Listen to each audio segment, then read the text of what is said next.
Muy bien, buenas tardes, ¿cómo están? Bien, vamos a comenzar con la clase de hoy que tiene que ver con abordajes en situaciones concretas de trabajo. Vamos a hablar del contexto, ¿no? Estos contextos asistenciales, la planificación, vamos a ver los planteos de casos y los requisitos para poder trabajar en los diferentes tipos de acompañamiento, ¿sí? Algo importante para tener en cuenta es comenzar entendiendo, ¿no?, esta definición de abordaje. Y vamos a ver que cuando hablamos, ¿no?, específicamente de abordaje, habla no de un término que está vinculado específicamente a lo que es el verbo abordar, que consiste en, ¿no?, en asociar, ¿no?, poder pensar en esto, que el abordaje, ¿no?, como un objetivo que tiene que ver con que es capturado de hacer, ¿no?, o hacer algo propio. El poder abordar, ¿no?, esta definición de abordaje, pensándolo desde otro lugar, no es un término que está digamos, vinculado con el verbo abordar, que consiste en subirse a un vehículo, podríamos decir, ¿no? Y este concepto, ¿no?, que suele asociarse a lo que es el abordaje de un barco, con el objetivo que es capturarlo para poder hacerlo propio. Bueno, nuestro abordaje, ¿no?, tiene que ver con poder pensar cómo vamos a abordar, cómo vamos a trabajar, ¿sí?, cómo vamos a llevar adelante, ¿no?, un caso clínico, un caso terapéutico, para poder lograr esto que decimos muchas veces, que el paciente, ¿no?, pueda mejorar su calidad de vida, que el paciente pueda, a través de esto de cómo va mejorando, o a través de ciertas y determinadas situaciones significativas, ¿no?, cómo el paciente va a poder mejorar. Por eso es importante poder pensar o poder entender, ¿no?, que cuando hablamos específicamente de esto que decimos, ¿no?, las situaciones concretas de trabajo, es con quién trabajamos, cómo trabajamos. Y el poder pensar con quién trabajamos y cómo trabajamos nos da un marco para poder pensar, ¿no?, en estos abordajes en situaciones en el contexto en el que vamos a trabajar.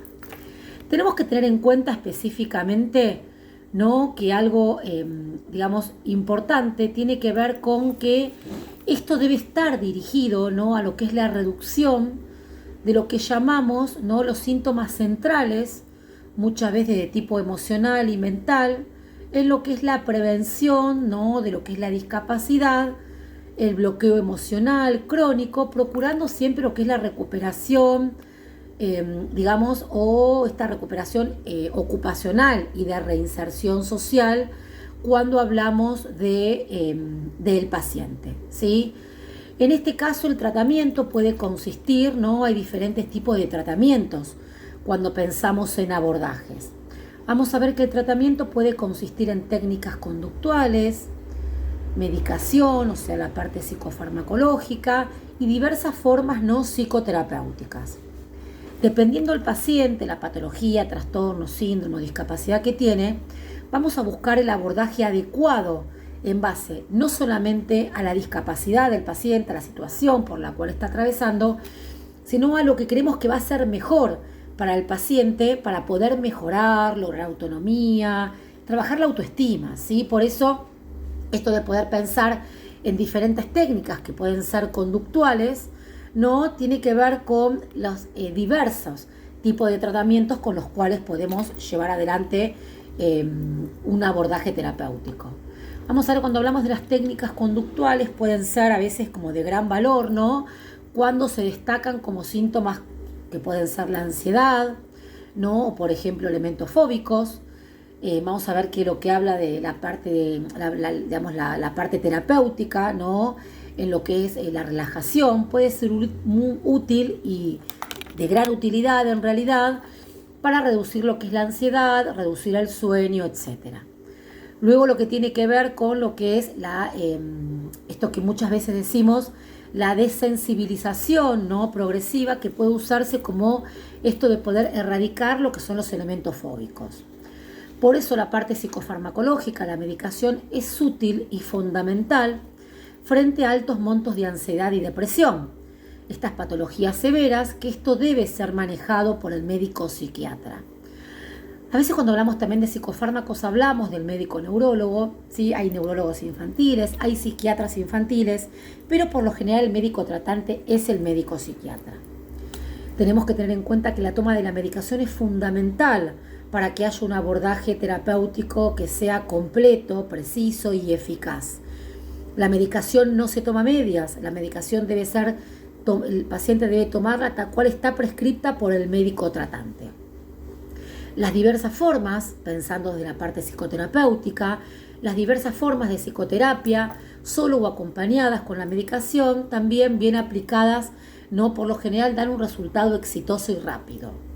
Vamos a ver que aparece lo que es la terapia reeducativa, ¿no? O hablamos también de esto de psicoeducar, no usado en los casos donde los síntomas son prolongados, permite un mejor insight, ¿no?, de la situación y una rápida elaboración como si fuera un estado de duelo muchas veces.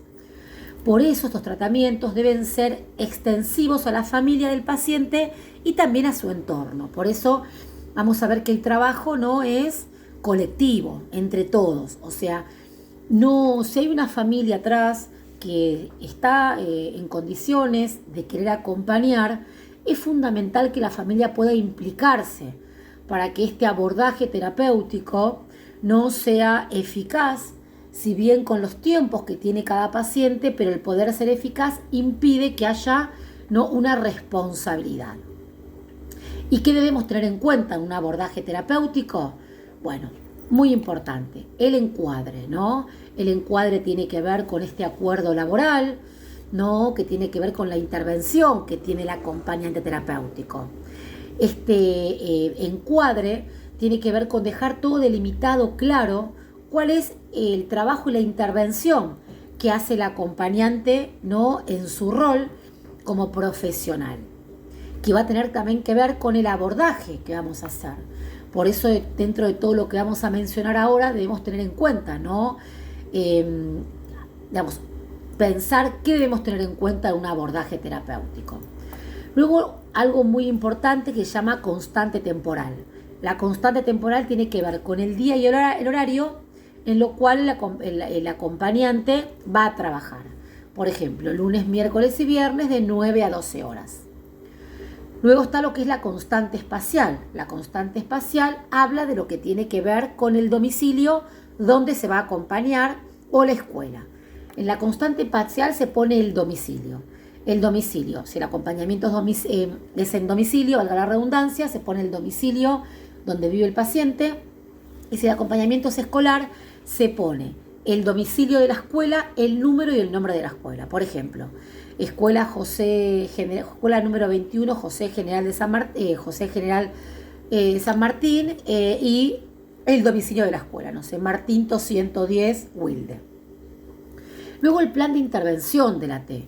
El plan de intervención tiene que ver cómo vamos a intervenir, cómo vamos a trabajar, qué intervención vamos a hacer en base, ¿no?, al caso clínico con el cual tenemos que trabajar.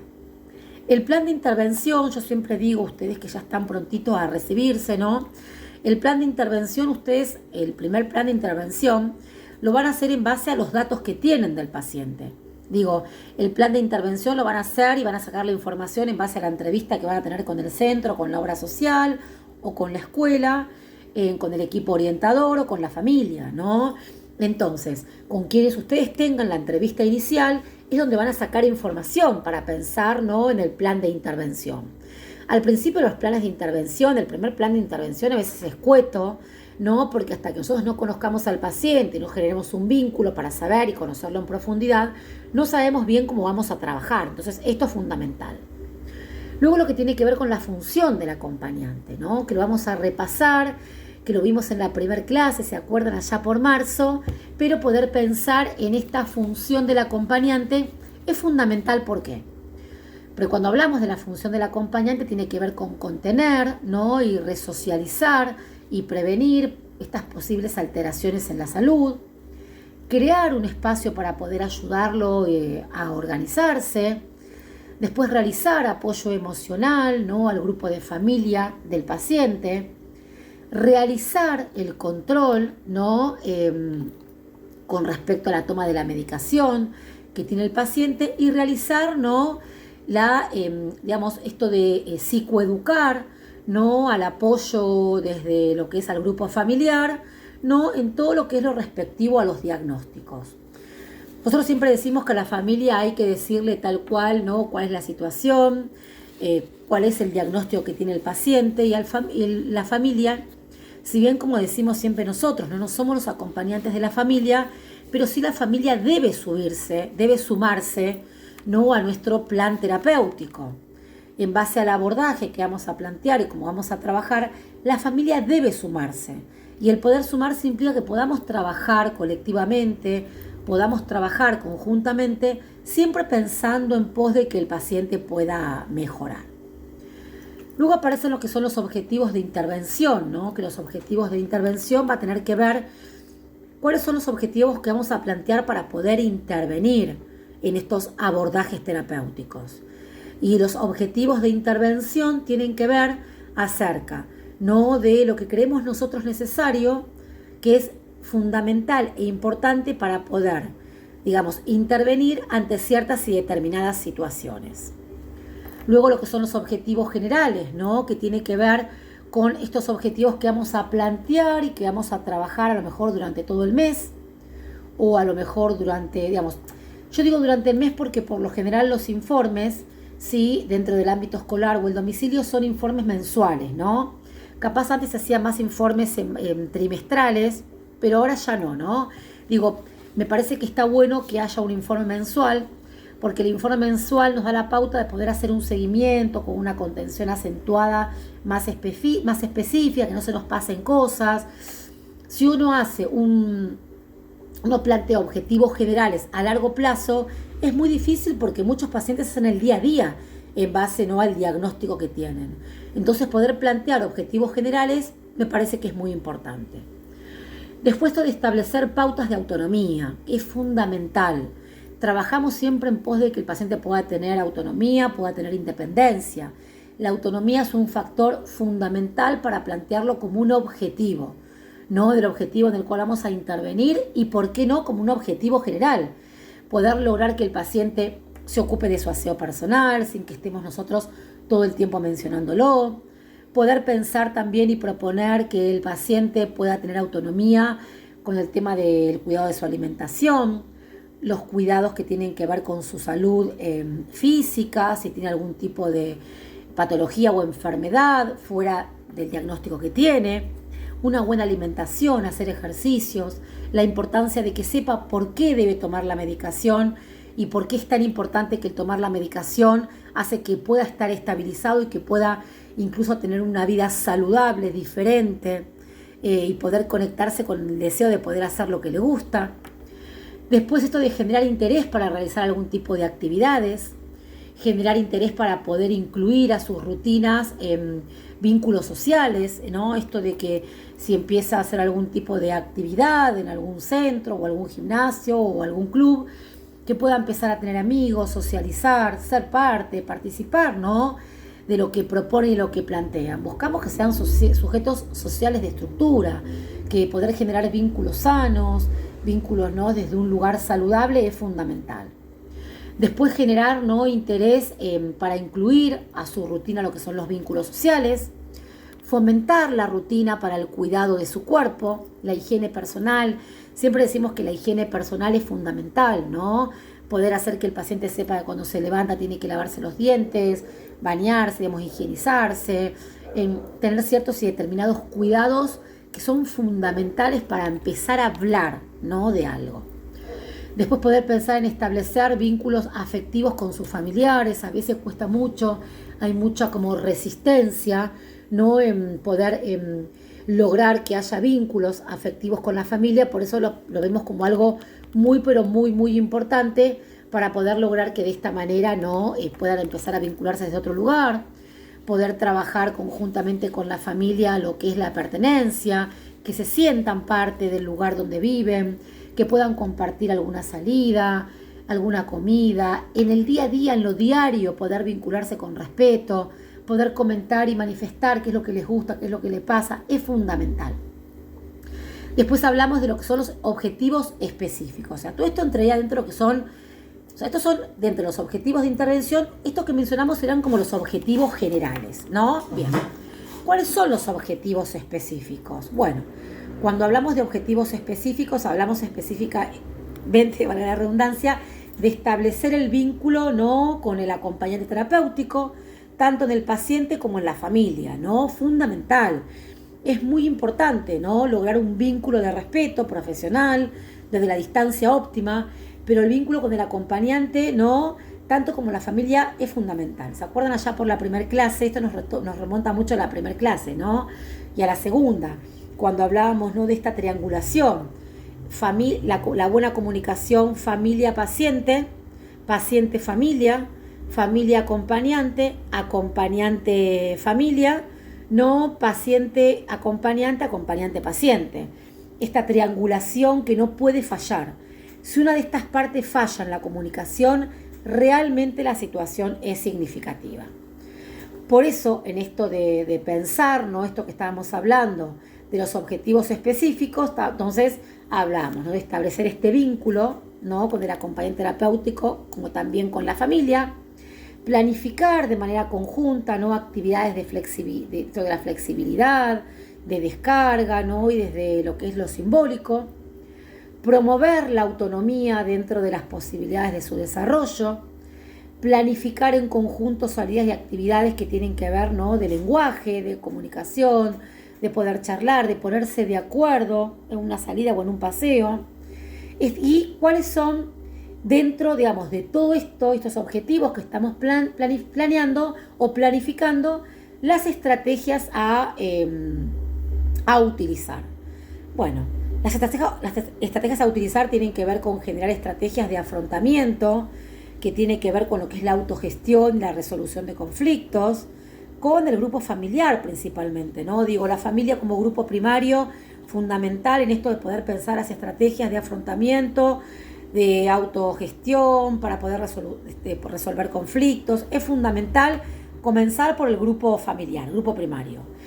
Luego la realización, ¿no? Esto de realizar el control de la toma de la medicación, esto de planificar juegos simbólicos, esto de poder planificar juegos de descarga, que decimos juegos de descarga motora, planificar juegos para lo que es la motricidad fina y motricidad gruesa, y utilizar técnicas operativas grupales.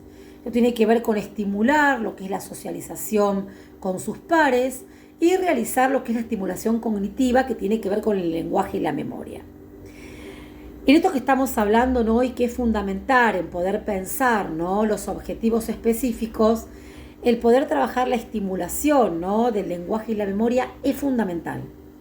Tenemos que pensar que la parte cognitiva es fundamental para que haya un sujeto lúcido, ¿no?, orientado en tiempo y espacio, trabajar con sus capacidades, desde la parte de la comunicación, ¿no? Y cuando no hay comunicación, desde la comunicación no verbal también podemos trabajar con pictogramas, ¿no?, con fotos. Digo, hay un montón de formas, siempre hay comunicación, no existe la no comunicación.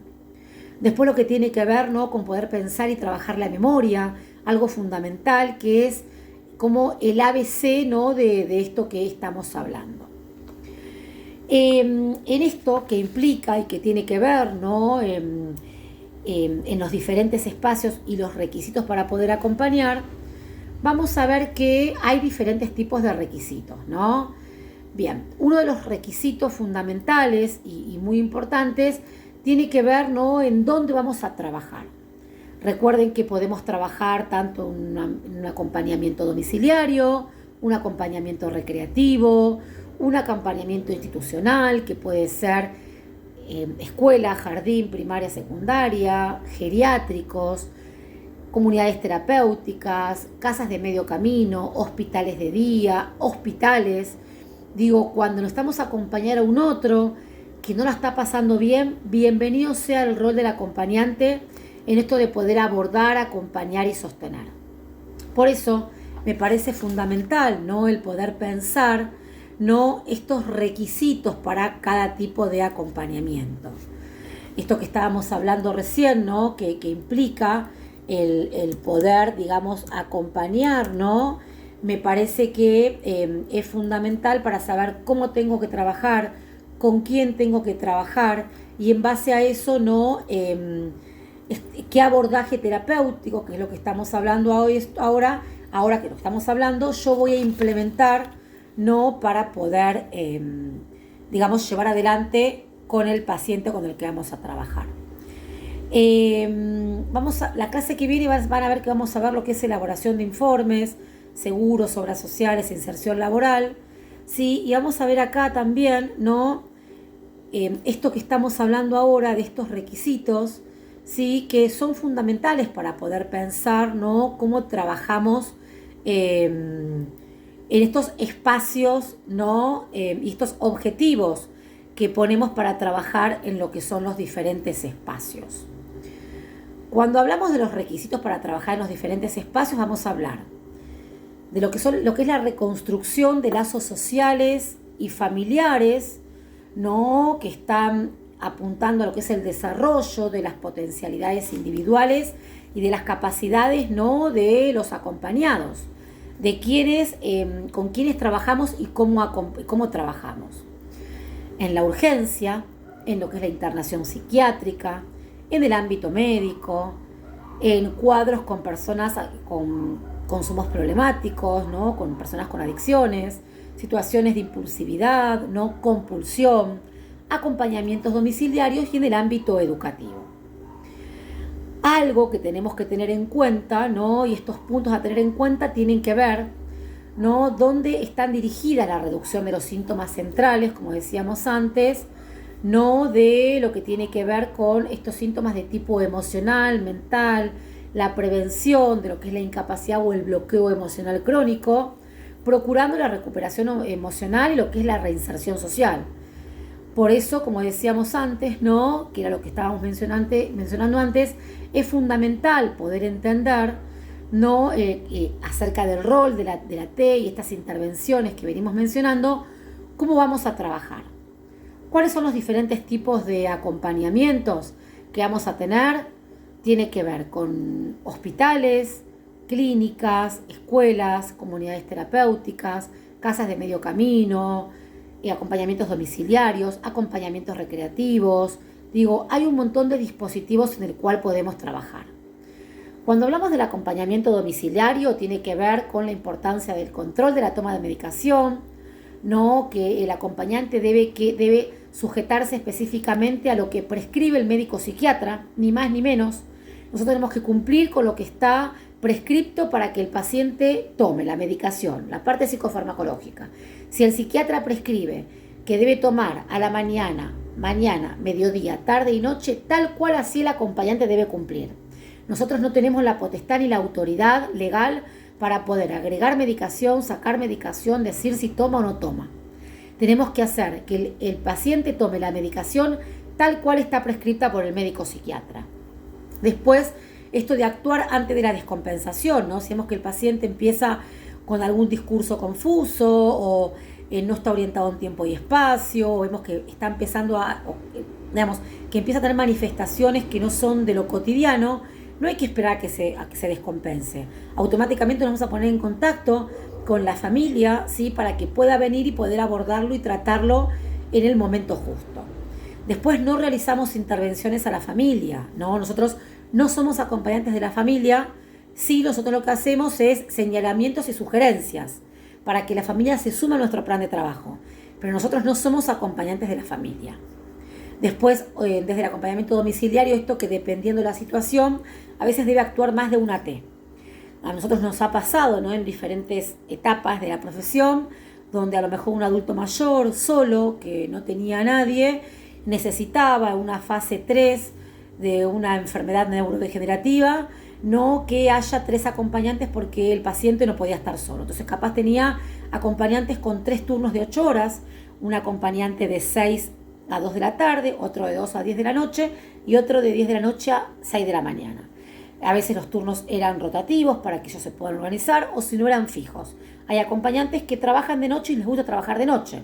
Entonces, dependiendo de la situación, a veces se necesita más de un acompañante, a veces para cubrir 3 turnos o a veces 2. Capaz es una persona que no puede estar sola durante el día, pero capaz a las 8 de la mañana, a las 8 de la noche llega a la familia, o a las 6 de la tarde, o sea, a lo mejor hay un acompañante, de 8 de la mañana a 1 y después de 1 a 6 o a 8 hasta que llegue el familiar, otro acompañante. O sea, esto es fundamental y las obras sociales lo aprueban. Luego el encuadre debe ser muy preciso, hay que dejar bien claro la importancia, ¿no?, de que el encuadre tiene que ver con los días y horarios de trabajo, ¿no? Si trabajamos lunes, miércoles y viernes de 9 a 12, hay que respetar que trabajamos miércoles y viernes de 9 a 12. No hay que hacer ningún tipo de modificación, ni adulterar, ni ir antes, ni quedarnos de más. Hay que respetar el encuadre. Esto es fundamental, no solo por nosotros, por nuestra profesión y nuestro cuidado de la salud mental, sino también por lo que es el seguro de responsabilidad civil. Sí, bien. Después, cuando hablamos de acompañamiento ambulatorio, vamos a ver que el acompañado puede estar de alta o próximo, por ejemplo, en un dispositivo de una comunidad terapéutica, acompañarlo dentro de la institución hasta que se vaya de alta y después haremos luego un acompañamiento domiciliario. Son pacientes que pueden actuar con el mundo externo en un tratamiento ambulatorio, están las condiciones, se lo puede sacar de la institución, se lo puede llevar a caminar, se lo puede acompañar a las terapias y luego va a volver al lugar si es que está en un tratamiento residencial, pero en el ambulatorio exactamente lo mismo. Después, esto que requiere de una planificación de actividades, actividades diarias, no capaz pensando rutinas diarias para trabajar en el día a día. Luego tener en cuenta sus intereses, qué le gusta, me parece que es fundamental. Luego el encuadre debe ser claro, preciso, es importante que se dejen delimitados días, horarios, costos para saber, qué plan o qué abordaje terapéutico vamos a hacer. Y después esto de que actuaremos como agente resocializador, ¿no? Esto de trabajar la reinserción social del sujeto con la sociedad o en los diferentes ámbitos, educativo, recreativo, laboral, comunitario, es fundamental. Por eso esto de agentes resocializadores. Y luego las salidas se programan con el equipo, ¿no? A lo mejor al paciente necesita salir a caminar, los días se ponen lindos, al aire libre, planificamos, dejamos, programado que a lo mejor todos los martes y jueves salimos a caminar de 10 a 11 de la mañana. O si tiene algún tipo de terapia, ¿no? Todo se programa y se le comunica al equipo interdisciplinario. La importancia de estar comunicados con el equipo tratante. Somos parte del equipo y debemos respetar esto. Después lo que tiene que ver con el acompañamiento institucional. Vamos a ver que el paciente está internado, ¿no? Y nuestra tarea es doble, esto de integrarlo dentro de lo que es la institución y su funcionamiento, ¿no? Esto ser nexo con su familia y con el exterior, y también pensar en colaborar con las tareas propuestas por la institución. Esto es fundamental, ¿no? El acompañamiento institucional. Si el paciente está internado, tenemos que amoldarnos al plan de trabajo del geriátrico, hospital, comunidad terapéutica, psiquiátrico, neuropsiquiátrico.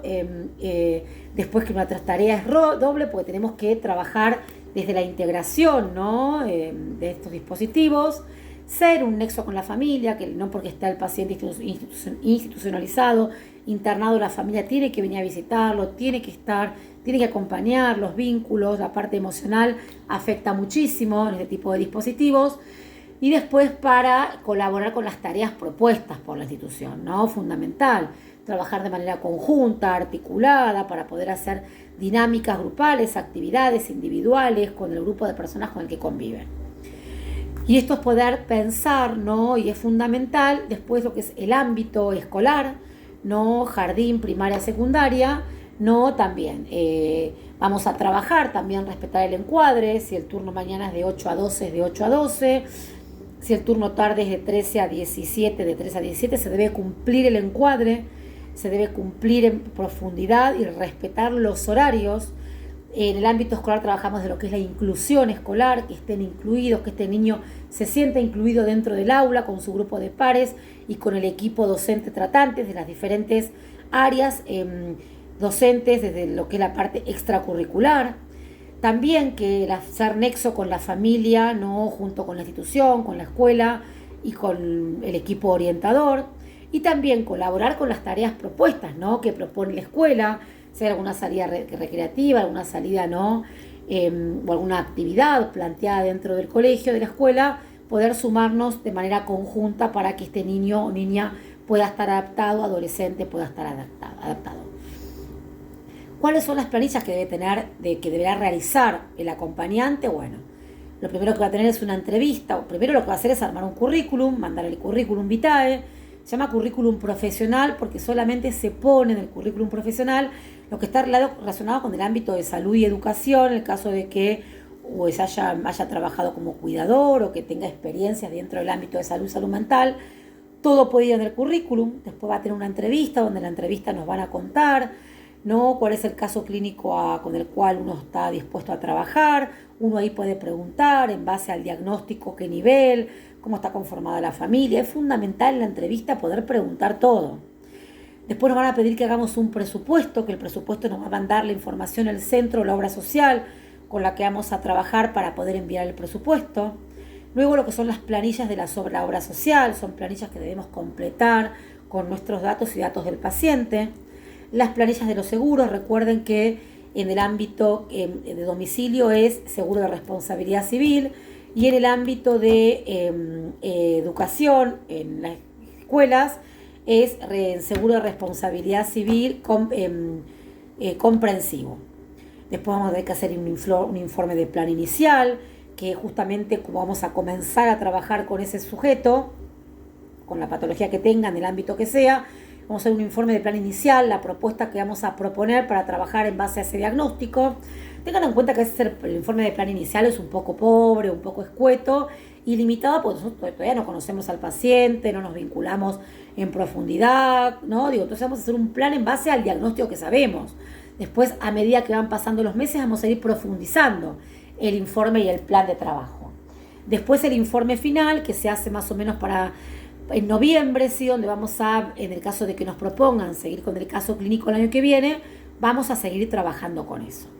Eso es fundamental. Bien. Y después lo que tenemos que pensar, ¿no?, que hay casos, que está muy bueno esto, el poder pensar, ¿no?, en los casos clínicos, ¿no? Estos casos clínicos que tienen que ver con este abordaje terapéutico, que es lo que hablamos recién en la primera parte de la clase, que tiene que ver con poder pensar en base al caso clínico, cómo vamos a intervenir, cómo vamos a trabajar y cómo vamos a abordar. Van a ver que hay un caso, cuando yo les subo el material, que es el caso número 1, que es el caso de Tomás, el caso número 2, que es el caso de Emilia, el caso número 3, que es el caso de Jeremías, y el caso 4, que es el 4 de Irene, y el caso 5, que es el caso de José Luis. Vamos a ver que cada uno de estos casos tiene características. Lo que tenemos que tener en cuenta en base a esto son las características, ¿sí?, que tiene en este caso, cada uno de los casos para poder entender y saber cómo vamos a trabajar, ¿no? El poder entender y saber cómo vamos a trabajar va a tener que ver también, ¿no?, cómo nosotros vamos a plantear los casos que yo les voy a leer ahora y que vamos a trabajar en la próxima clase. Vamos a empezar por lo que tiene que ver, ¿no?, en este caso con lo que es el caso número 1. Espérenme un poquito que lo voy a buscar para poder leérselos bien. Bien, perfecto. Vamos a empezar por el caso número 1. Esto yo se los voy a dar y lo van a tener que traer resuelto para la clase que viene. Características de cada caso. Ustedes van a tener que elegir, ¿no? Son 5 casos.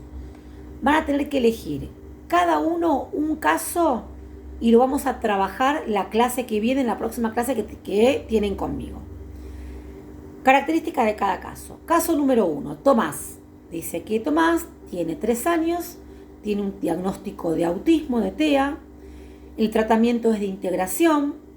Habla de que hay una escolaridad, que va al nivel inicial, que va al jardín. No posee lenguaje y no tiene control de esfínter. ¿Sí? O sea que no controla sus necesidades, pis y caca. El segundo caso es Emilia. Dice que tiene 78 años, que el diagnóstico es de una enfermedad neurodegenerativa que es Alzheimer y el tratamiento es en el domicilio, a diferencia de Tomás. El caso número 3 es el de Jeremías.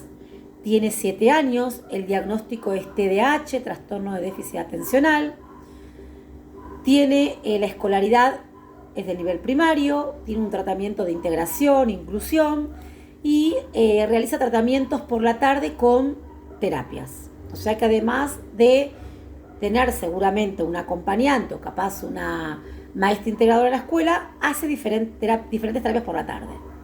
El caso 4 es de Irene, tiene 17 años, un diagnóstico de anorexia, la parte de la escolaridad va a un nivel secundario que ya lo terminó, y el tratamiento es domiciliario con controles de diferentes médicos. Y el último caso es el caso de José Luis, que tiene 17 años, el diagnóstico es síndrome de Down, la escolaridad es un CET, que es un centro educativo terapéutico, y tiene además trastorno de déficit de atención. Bueno, estos son los 5 casos. Cada uno de ustedes va a elegir un caso, ¿sí? Y me lo va a tener que mandar, ¿sí? Lo va a tener que mandar en PDF, tipeado o por Word, diciendo qué abordaje terapéutico ustedes harían con ese caso que van a elegir. ¿Sí? Lo van a tener que entregar antes de la próxima clase. Yo lo voy a subir en la clase, ¿sí? La consigna para que ustedes para la próxima clase ya me lo tienen que enviar, ¿sí? Así yo lo voy a corregir, ¿sí? Así que bueno, esta es la clase de hoy. Manos a la obra, a trabajar. Les voy a subir el material de estudio y ante cualquier duda o consulta nos seguimos leyendo en el grupo. Muchas gracias, chicos.